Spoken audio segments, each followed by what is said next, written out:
Terima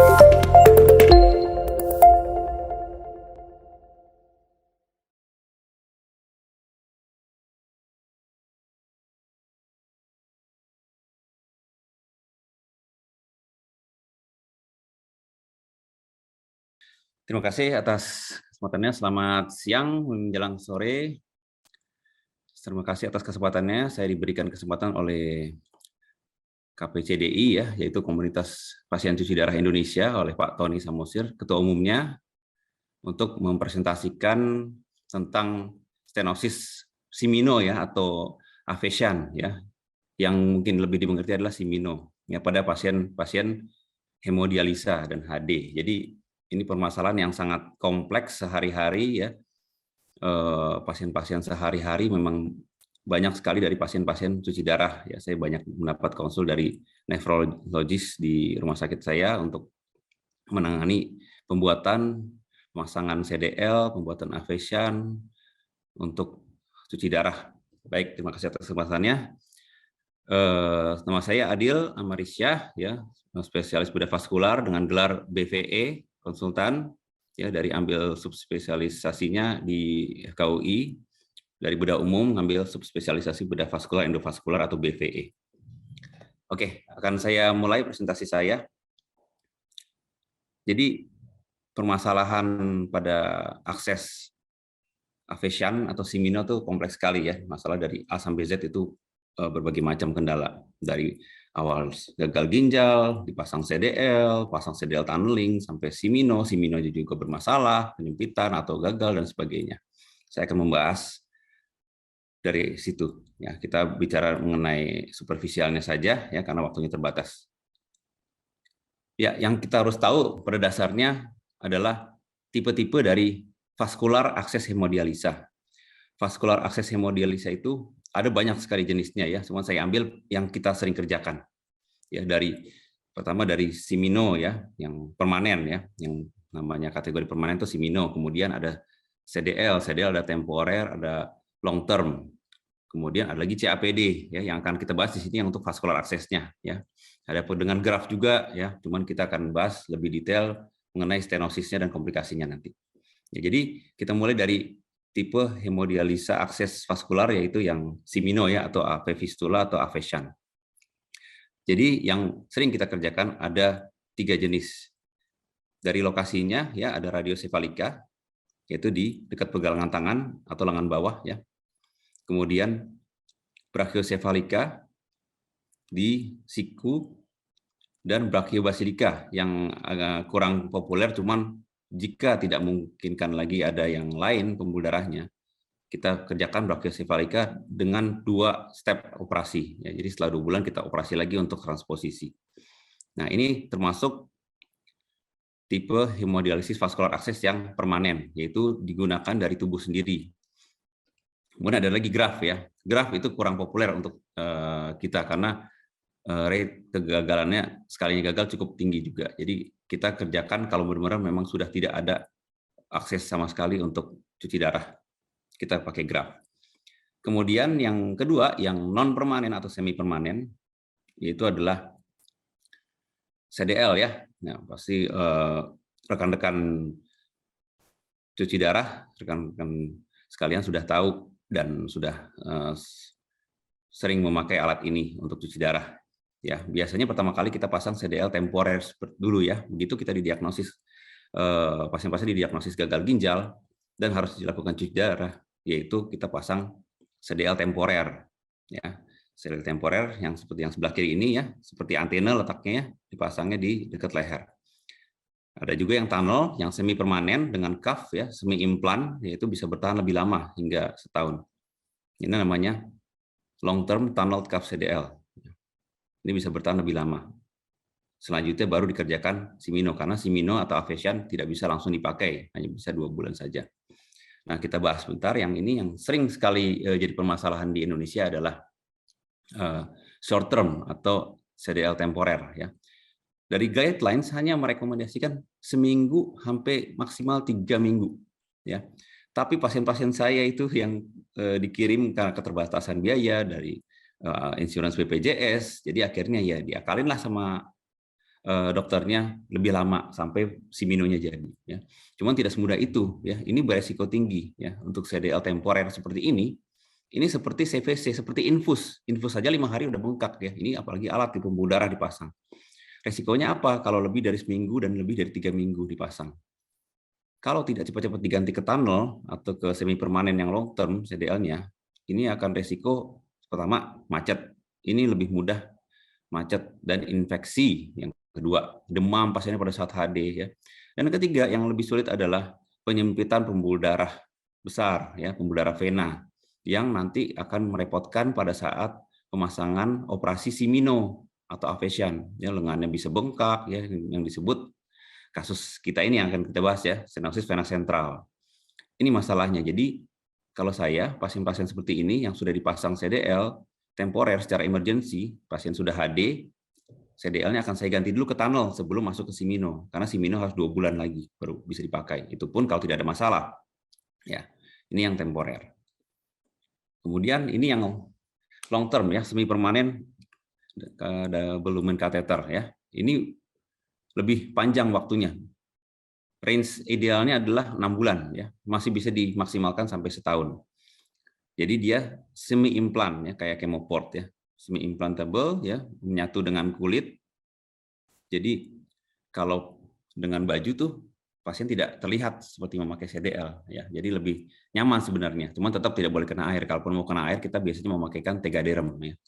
Ini lebih rate infeksi dan rate stenosisnya lebih rendah dibandingkan yang CDL biasa. Cuman juga tidak disarankan terlalu lama ya. Kalau sudah setahun sebaiknya diganti ya, cepat-cepat diganti jika tidak memungkinkan dipasang avesian atau simino atau operasi simino. Ini bisa bertahan setahun. Setelah dipasang beralih ke CDL tunneling, barulah kita rencanakan pasien untuk pembuatan operasi simino atau avesian. Ya, kita masuk ke stenosis ya, yaitu komplikasi dari avesian atau simino yang sehari-harinya kita dapatkan di poliklinik kita ya, rujukan dari perawat HD ya, kemudian dokter penyakit dalam, subspesialis nefrologi ya, KGH ya, konsultan konsultan hipertensi ya, ginjal hipertensi. Ya, jadi stenosis ini adalah peringkat paling pertama masalah disfungsi dari avesian atau simino, di mana mencapai 75% dari semua masalah AV fistula ya, dari simino, kegagalan simino, terutama di 3 bulan pertama yang rawan ini.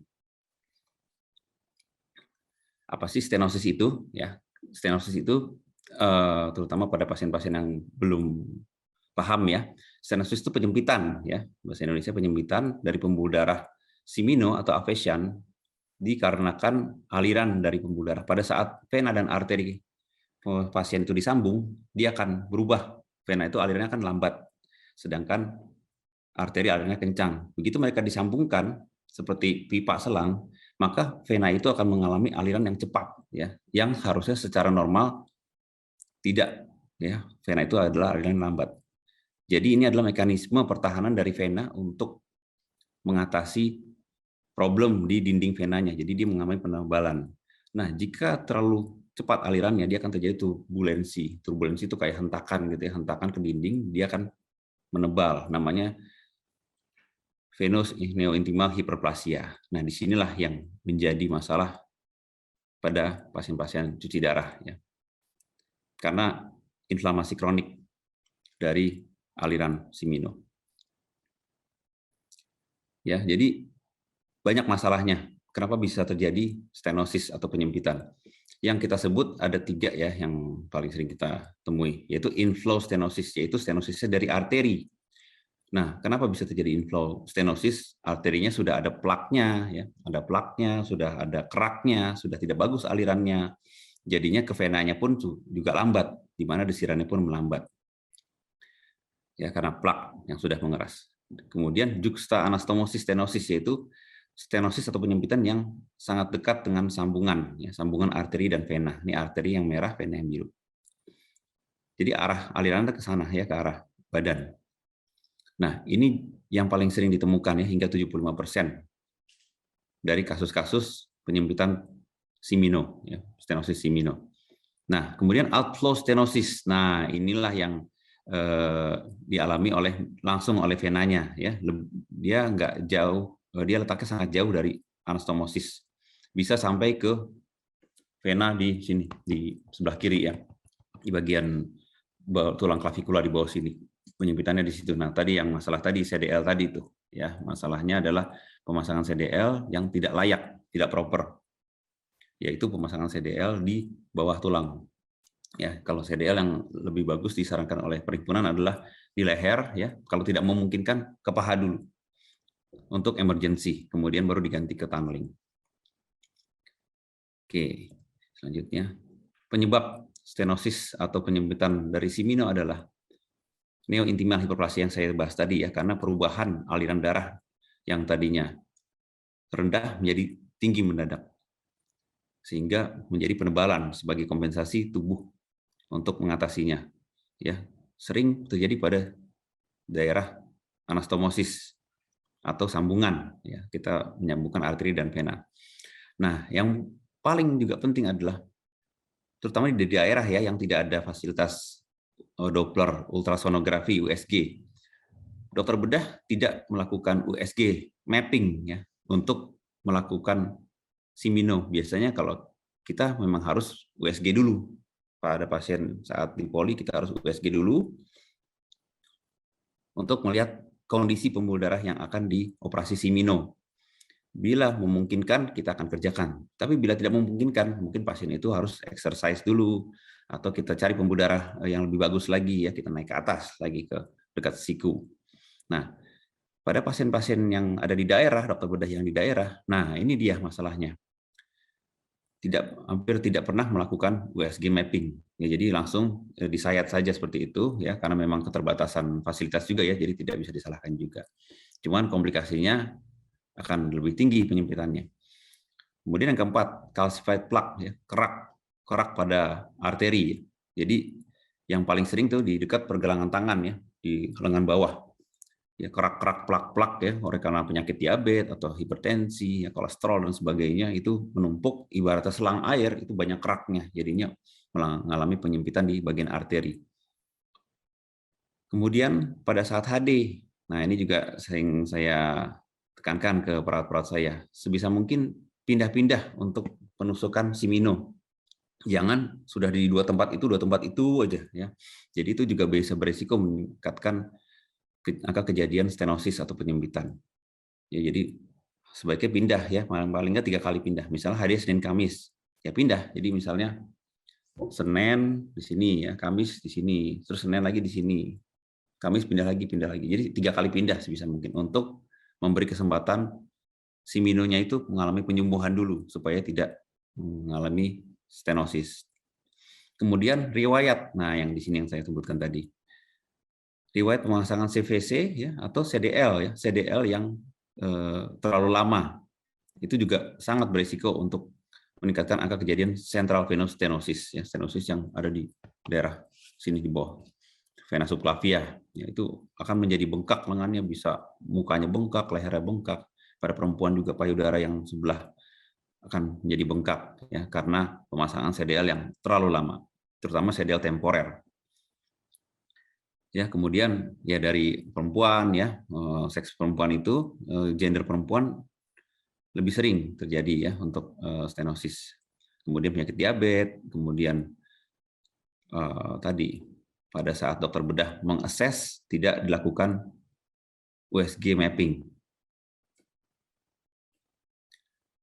Jadi tanda-tanda stenosis itu apa sih yang udah kita harus ketahui? Yang pertama biasanya tuh agak sulit berhenti, ya, pada saat kanulasi selesai HD, kok lama sekali ini berhentinya, ya, bisa lebih dari 20 menit atau setengah jam. Kemudian yang paling sering terjadi adalah desiran yang lemah, trial yang lemah. Desirannya sudah mulai lemah, harus cepat-cepat dikonsultasikan ke dokter vaskular yang praktek di rumah sakit tersebut. Ya, kemudian trialnya sudah mulai didengar mulai rendah, ya, dari suara trialnya dari USG, ya. Kemudian yang juga dikeluhkan oleh para perawat HD selain desiran adalah sering bunyi-bunyi nih mesin HD-nya, kok sering bunyi-bunyi, terus banyak terdapat clot yang masuk ke dialisatnya ya. Kemudian QB-nya rendah ya, bisa 100 cuman ya, yang harusnya 250 sampai 300 ini hanya cuma 100 atau 150. Ya itu juga harus cepat-cepat dikonsultasikan ke dokter bedah vaskular. Nah, pada central venous stenosis ya, ini bengkak lengannya bengkak pada saat HD, kemudian ditambah lagi mukanya sisi kiri yang dipasang simino di lengan kirinya juga ikut bengkak ya, lehernya ada vena menjalar gitu. Itu harus cepat-cepat dikonsultasikan juga ke dokter bedah vaskular. Nah, ini yang saya tekankan berkali-kali ya, ini penting sekali. Perioperative AV fistula creation ya. Jadi sebelum dilakukan simino apa sih yang harus ditanyakan atau diperiksa ya oleh pasien ya. Jadi kapan dipasang CDL ya? Apakah dia CDL yang temporer, yang sementara, yang short term tadi, ataukah yang jangka panjang, yang tunnel? Ya, kemudian kapan dipasang CVC dan di sebelah mana pernah dipasang?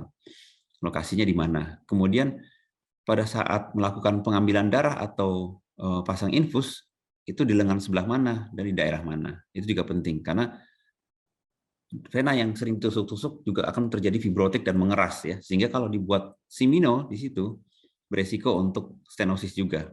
Kemudian penyakit dasar seperti diabetes, darah tinggi ya, autoimun atau kelainan darah di mana pada pasien-pasien tersebut juga beresiko sekali ya untuk mengalami pengerasan pembuluh darah dan juga pembukuan pada pembuluh darah pada pasien-pasien autoimun dan kelainan darah.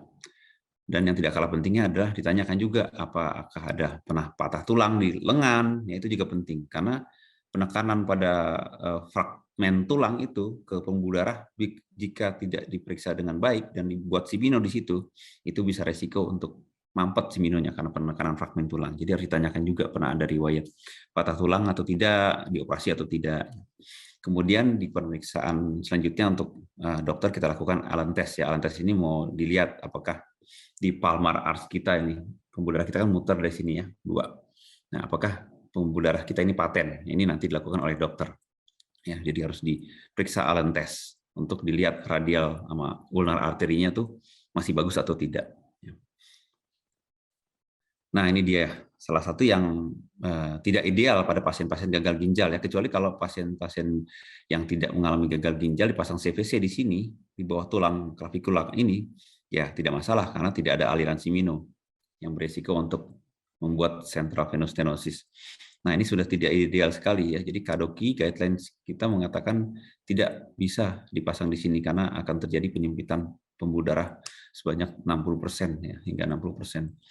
Jadi tidak proper di sini, ya sangat berisiko tinggi nanti bila operasi simino, ya bila lengannya bengkak, riwayat pemasangan CDL biasanya ada di subclavia.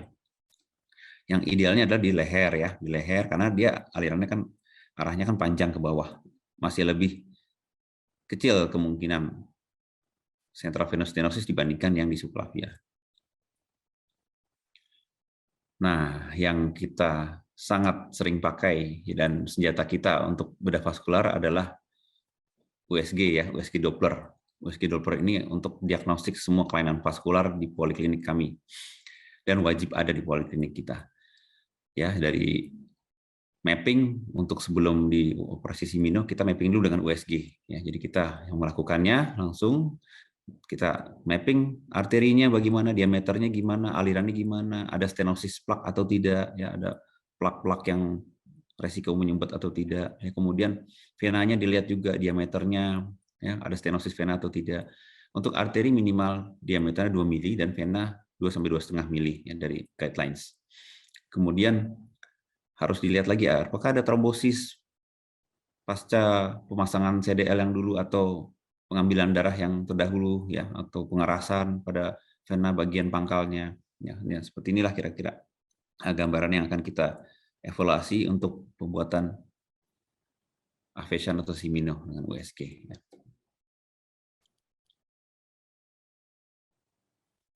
Ya, kemudian setelah dioperasi dan pasien layak untuk operasi simino, ya, kemudian kita akan lakukan observasi dan pemantauan, ya karena selama waktu 4-6 minggu itu Simino tidak boleh dipakai dulu. Kita harus evaluasi dengan USG dulu. Kita apa sih yang dievaluasi pada saat pasien-pasien kontrol? Ya, biasanya di bulan pertama pasien akan kontrol untuk USG pertama. Kemudian kita lihat apakah ada resiko stenosis, aliran bagaimana, apakah ada cabang yang mengganggu yang membuat aliran tersebut kebagi dua. Kemudian kalau oke, kita lanjut bulan berikutnya yaitu bulan kedua. Nah, di sini penentuan nih, lulus atau enggak, bisa dipakai atau tidak. Kita lihat yang disebut maturasi, ya, pematangan AV fistula atau pematangan Simino, di mana Simino tersebut kalau lulus dari pematangan ini sudah boleh dipakai, yaitu alirannya di USG sudah lebih dari 600 ya, kita sebut rule of 6. Lebih dari 600 pada aliran ya, 600 ml per menit, kemudian diameter minimal adalah 6 mili ya, untuk supaya bisa dipuncture dan dikanulasi pada saat HD. Kemudian tidak boleh lebih dari 6 mili kedalamannya dari kulit. Nah, jika ini semua sudah tercapai, Simino tersebut boleh dipakai. Dan dipakainya kalau saya bagusnya idealnya 5-10 kali. Kalau saya 10 kali pakai lancar, tidak ada kendala, baru boleh lepas CDL-nya. Ya. Apa yang terjadi kalau alirannya kurang dari 600, ya, kemudian diameternya kurang, atau yang lebih susah lagi adalah yang deep-nya ini lebih dari 6 mili, berarti kan tebal ya lemaknya. Nah, kalau lemaknya terlalu tebal, biasanya desirannya itu kurang keraba karena lemaknya terlalu tebal. Jika dipaksakan untuk HD, tidak bagus, nanti malah rupture, malah robek pembuluh darahnya. Ya, jadi kita lakukan namanya operasi selanjutnya, operasi kedua yaitu superficialisasi. Kita angkat ke permukaan pembuluh darahnya supaya mudah dilakukan kanulasi oleh perawat HD. Nah, kalau dia flow-nya kurang dari 600, nah itu kita harus evaluasi apakah ada inflow stenosis atau juxta-anastomosis stenosis ataukah outflow stenosis. Ini bisa kita lihat dari USG atau kalau perlu kita venografi untuk kita lihat. Jadi ini tidak layak pakai dulu, harus dievaluasi lebih lanjut. Ya, kemudian kita lihat ya, stenosis tadi ya, anastomosis, juxta-anastomosisnya, draining vein-nya bagaimana, volume flow-nya bagaimana tadi yang sudah kita sebutkan. Ya, kita masuk ke treatment-nya ya. Jadi treatment-nya ini adalah dua yang paling sering kita kerjakan, yaitu surgical atau pembedahan yang sudah lama kita tinggalkan sebenarnya untuk ini ya. Cuman masih banyak juga yang pembedahan untuk stenosis AV fistula. Biasanya yang lebih sering kita kerjakan pada pembedahan ini adalah aneurisma ya, yaitu aneurisma Simino yang udah bengkak gede-gede, nah kita kerjakan. Atau yang lebih apa namanya, yang lebih dicurigai lagi untuk macet ya, sudah trombos, kita harus lakukan trombektomi, kita keluarkan. Nah, yang saya tangani waktu itu adalah penyempitan Simino ya. Jadi kita terpaksa harus bypass dengan vena buatan, vena dari pasiennya sendiri ya. Kita bypass seperti ini. Cuman pembedahan itu banyak juga resiko komplikasinya, yaitu pertama dari resiko anestesi ya. Pasien-pasien gagal ginjal dengan obat anestesi itu harus hati-hati sekali karena kan nefrotoksik ya, racun terhadap ginjal, bisa tidak tersaring dengan baik. Kemudian pendarahan yang pasti sudah HB-nya rendah, di bawah normal, kemudian pendarahannya juga berisiko tinggi. Ya, kemudian yang pasti nyeri juga akan terjadi. Dan yang pasca tindakannya adalah dia scarnya sangat tebal, ya, jadi scarringnya tebal. Walaupun bisa dipakai, cuman scarnya tetap tebal. Jadi secara kosmetik juga tidak baik, tidak bagus. Jadi untuk treatment pasien-pasien stenosis avesian, 90% sudah dilakukan tanpa sayatan, yaitu dengan endovaskular atau PTA angiografi ya, kita balon angioplasti. Ini sudah kita tinggalkan kecuali yang benar-benar perlu seperti aneurisma. Nah, yang kita sekarang kerjakan adalah yang non-surgical atau less invasif, yaitu endovascular intervention, yang biasa kita sebut PTA angiografi, ya, percutaneous transluminal angioplasti dan angiografi, atau disebut juga simpelnya adalah balon angioplasti. Ya. Jadi kita masukkan wire kateter hanya kecil sekali tanpa sayatan, ya, kayak luka tusukan jarum saja ya ke dalam pembuluh darah. Kemudian kita masukkan alat-alat seperti balon ya ke dalam pembuluh darah yang sempit dan kita lebarin. Seperti ini contohnya ya. Ini kita angioplasti, kemudian setelah diangioplasti kita lebarin balonnya dan kita lepas lagi balonnya. Kayak seperti prinsip tukang ledeng ya, jadi kita memperbaiki penyempitan saluran-saluran yang mampet. Ya, kita kerjakan di ruang operasi bisa atau di cath lab langsung ya. Jika kita ada fasilitas cath lab seperti di rumah sakit saya nih ada fasilitas cath lab-nya, kita bisa langsung kerjakan di cath lab ya. Jadi dengan menggunakan mesin alat canggih berupa siam, monitoring ya, dan kita bisa lihat langsung penyempitannya di mana. Kemudian di ruang operasi ya juga ada siam mobile yang bisa didorong-dorong ya, seperti ini kita juga lakukan untuk menangani pasien-pasien stenosis avesian ya. Oke, kita lanjutkan. Ya, jadi ini kita masuk ke kasus ya, kasus-kasusnya banyak sekali, sangat banyak sekali. Jadi saya nggak bisa mempresentasikan semuanya, saya akan presentasikan beberapa kasus saja yang menarik ya, yang dari banyak kasus yang menarik saya ambil kurang lebih 5 kasus kalau nggak salah ya. Nah, ini kasus pertama. Jadi ini pasien di siminonya alirannya sama sekali menghilang ya, pasien ini dikonsulkan dari HD. Jadi pada saat pemeriksaan tidak ada trial, sirannya tidak ada sama sekali ya, sudah langsung untungnya di sana sudah kita edukasi ya perawat-perawat di HD ya, jika langsung ada desiran yang hilang langsung cepat-cepat hubungi saya, dan perawatnya menghubungi saya sudah tidak ada desirannya sama sekali, pasien tidak bisa HD di hari itu ya. Kemudian sudah di USG sudah tidak ada flow-nya, sudah tidak ada aliran ya. Terus kemudian kita masukkan ke ruang kateterisasi. Nah, seperti ini ya. Jadi penyempitannya di sini nih, ini penyempitannya. Nah, ini ya, ini siminonya penyempitan di sini. Ini tangan, ujung tangan ke sini ya, ini ke arah badan. Ya. Nah, ini penyempitannya di sini. Nih. Ini draining vein-nya nih, venanya ke sini harusnya. Cuman benar-benar mampet sama sekali. Ya, ini arterinya.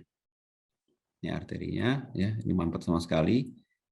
Sudah tidak bisa dilakukan apa-apa lagi oleh perawat HD ya.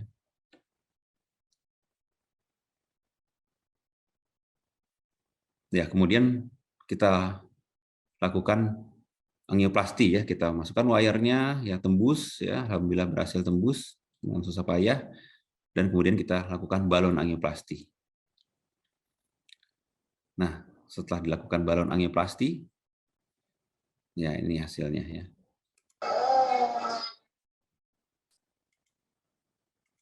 Nah, ini sudah terbuka ya, jadi ya. Ini arterinya. Kemudian ini venanya yang tadi mampet tadi ya, sudah kebuka. Dan alirannya pun trialnya, desirannya sangat kencang. Ya, yang tadinya 0 sama sekali ya, kemudian volume flow-nya juga sudah ideal. Nah, ini dia yang tadi ya. Ini before ya, sebelumnya.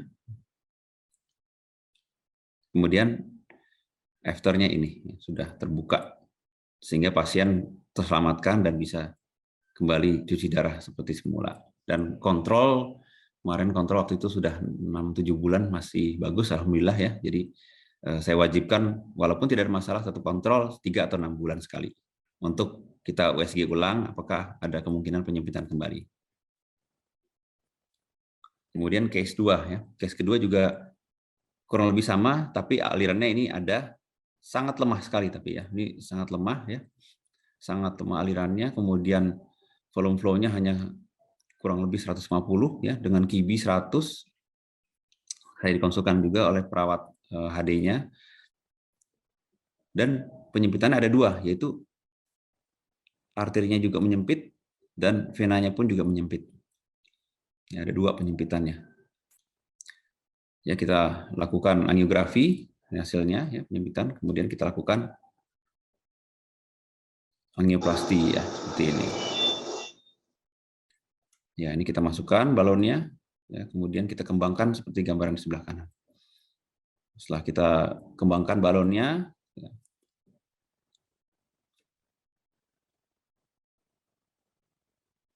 Ya, ini dia. Ini sebelum dilakukan tindakan angioplasti, dan ini setelah ya, jadi besar sekali. Alirannya sudah makin lancar ya, jadi bagus dan pasien bisa terselamatkan dan bisa hadir kembali secara normal. Oke, kita masuk step ke case ketiga ya. Ini juga sama kasusnya kurang lebih ya. Cuman di sini di outflow ya dia. Ada dua nih di dekat anastomosisnya penyempitan ya. Kemudian sama di draining vein-nya yang sana. Ini near total stenosis. Jadi kanulasi satu laginya macet, sudah tidak bisa digunakan lagi ya, dengan desiran yang mulai melemah juga. Di sini sudah tidak ada karena sudah stenosis total ya, dan trombosis total. Kemudian kita lakukan angioplasti dengan balon ya, kemudian sudah bisa digunakan lagi seperti semula ya. Dan sudah lancar lagi untuk HD kembali normal ya. Jadi ini before, ini after.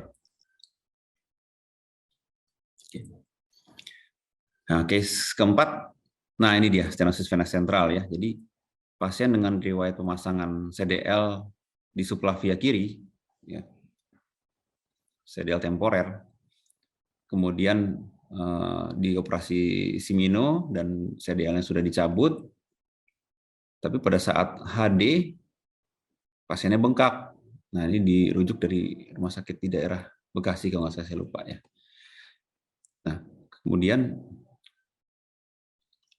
tangannya bengkak dan nyeri pada saat HD, dia menggunakan brachiocefalic Simino ya, yang di dekat siku ya, dekat elbow, dilipat lengan. Kemudian ini perempuan ya, usia 55 tahun. Kemudian bengkak di muka kiri ya, leher kiri banyak pembuluh darah melebar. Kemudian payudaranya juga bengkak, jadi ipsilateral, bengkaknya sebelah ya, di tempat yang lengan kiri Siminonya. Kemudian kita lakukan angiografi. Ya, kita lakukan angiografi. Nah, ini ke arah tangan ya, ini ke arah tangan, ini ke arah rongga dada. Nah, lihat penyempitannya. Nah, ini penyempitannya nih, ya. Vena brachiocephalicanya menyempit ya. Total stenosis ya, menyempit. Dan disertai venektasi itu kayak akar-akar pohon. Nah, ini leher-lehernya ya, melebar. Terdapat penyempitan ya. Jadi lengannya bengkak dan sakit kalau pada saat HD ini dia. Ya. Sama sekali tidak ada aliran ke arah vena yang kava subinferiornya ya, vena ke bawah perut. Sama sekali tidak ada aliran. Kemudian kita lakukan kanulasi dengan wire. Ya, berhasil kanulasi tembus, kita lakukan balon. Ya, kita lakukan balon, kita lebarin pembuluh darahnya dengan balon ukuran 12 ya kalau di daerah sini. Kemudian setelah dibalon, nah sudah bisa lewat lagi alirannya ya ke venanya, sudah lancar ya ke arah vena cava ya. Nih dia. Ini tadinya kan sempit.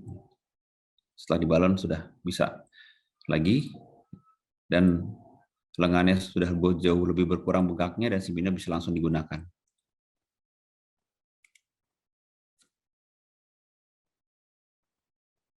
Ya, ini sebelum ya, stenosis total, dan kemudian setelah ya, setelahnya udah lancar, dan akar-akar pohon yang ini venektasi vena yang melebar ini sudah hilang ya, jauh lebih berkurang. Beda sebelum dan setelah. Ini sudah lancar lagi alirannya. Dan pada saat kontrol ini dia ya, sebelum dan setelah perbedaannya sangat signifikan sekali ya. Sudah kempes, pasien sudah HD secara normal ya, dan sudah tidak bengkak lagi. Yang pasti juga tidak nyeri lagi.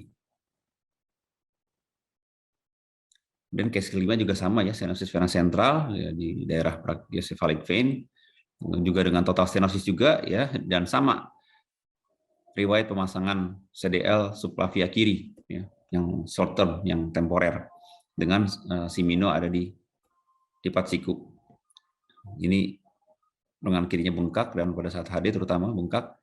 Kemudian kita lakukan angiografi Kita akan angiografi seperti ini. Ya, terdapat penyempitan total.